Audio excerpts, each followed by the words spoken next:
মাঝে মাঝেই ইনবক্সে পিছিয়ে পড়া মেসেজগুলো পড়ি। খুব যত্ন করে মনোযোগ দিয়ে পড়ি শব্দগুলো। পড়তে পড়তে কখন যে চোখ দুটো ঝাপসা হয়ে আসে টেরই পাই না। বুকের ভেতর কোথাও যেন অদ্ভুতভাবে মোচড় দিয়ে ওঠে, নিঃশব্দে, এক্কেবারে নিভৃতে। একটা সময় ছিল যখন দিন রাত এক হয়ে যেত অন্তহীন গল্পের ভিড়ে। হাসি, কান্না, রাগ, অভিমান আর মনের ভেতরে চাপা পড়ে থাকা না বলা কথারা অনায়াসে ভেসে উঠত ওই ছোট্ট স্ক্রিনের আলোয়। অথচ আজ সেই মানুষগুলো কন্ট্যাক্ট লিস্টের কোনো এক কোণে ধুলো জমা ব্রাকেটবন্দি অচেনা নাম হয়ে নিথর পড়ে আছে।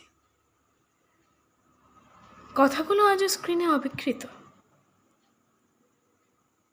জীবন্ত। শুধু যে মানুষগুলোর সাথে এত কথা হতো, তারা আজ নিজের মতো করে জীবনের অন্য কোনো বাঁকে হারিয়ে গেছে। মাঝে মাঝে খুব ইচ্ছে হয় একটা মেসেজ দিই, কেমন আছিস, অনেক তোকে দেখি না,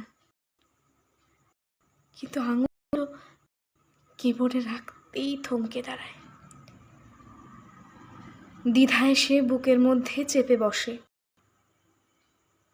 হঠাৎ মেসেজ দিলেও কি ভাববে, এই এক অদ্ভুত সংকোচ বোধ সে হাত চেপে ধরে। কিছুই আর পাঠানো হয় না। দিনের পর দিন যায়, ফুরিয়ে আসে, আমাদের আর কথা হয় না। মাঝখানে অদৃশ্য দেওয়াল, ভাঙতে চাই কিন্তু পারি না। হয়তো কোনো একদিন সে দেওয়াল ভেঙে পড়বে, হয়তো আবার কথা হবে।